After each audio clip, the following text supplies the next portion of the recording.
Hello everyone, Mike Arnold here, co-founder Path Trading Partners along with Bob Iacchino. Let's check in with Bitcoin.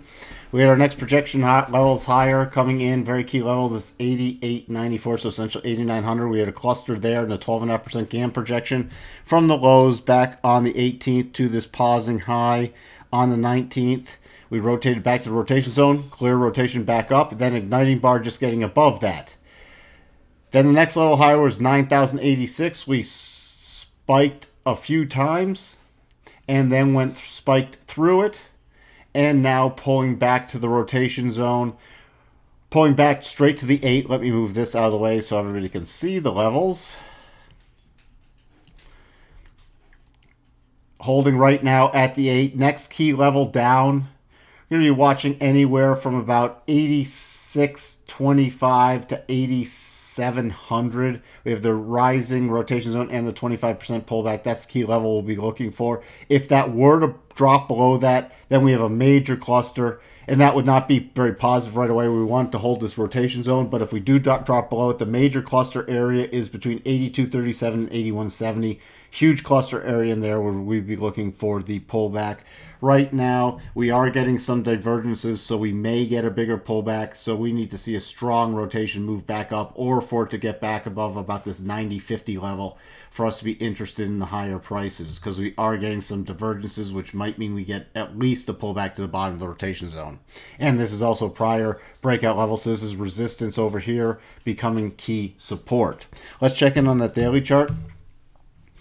So look at where it spiked up to. It spiked up to the 200, just above the 21 EMA and the 200 EMA, pretty much calling the top and now pulling back. At this 25% level, we also have the hooking up 8 EMA. So that level is going to be very important. It's 86.93 or 8700. And then we already went over, you can see that if it did drop down to this other cluster, it would be the prior resistance coming support area. So that's the area to really watch for if we pull back big due to these divergences. But just wait for a rotation back up. If we get a nice rotation back up, these are the higher prices. And we have a nice cluster up here.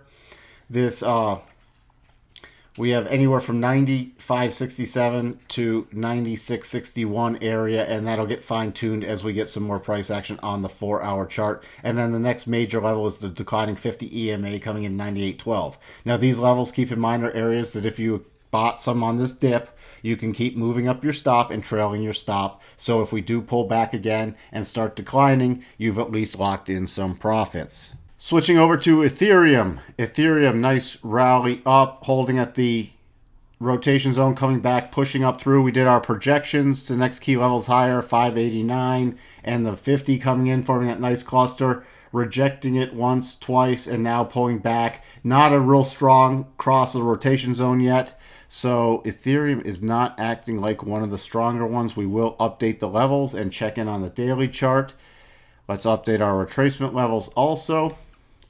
Right now, this is a pretty strong cluster that we would be watching for a close blow around 553 area. If we did, the major support area is coming in about 518 to 521 on the daily. No divergence yet on the 4-hour, but this price action, we don't have a lot of support from the rotation zone. Now, if we can get back through to 50, we'd be watching for 607 and 624. Over to the daily chart. Daily chart, let me expand this. So right now it's having trouble. It's really struggling getting through that 8 EMA. Sellers coming in, and remember we talked about people who bought in here. Now we'll look to sell with the declining rotation zone, so that's very key. If we do rotate back up, the 607 and 624 levels are going to be higher. You might see some selling pressure coming in about 601, where we have the 20. It's a round number, and the 200 period SMA. Now, on that bigger pullback to that 518 to 521, that's where a lot of these dip buyers came in before this last push up. So they may look to buy again. So that's another key area to look for a reversal pattern on a pullback. So we have for you on Bitcoin and Ethereum, and we will talk to everyone soon. Bye for now.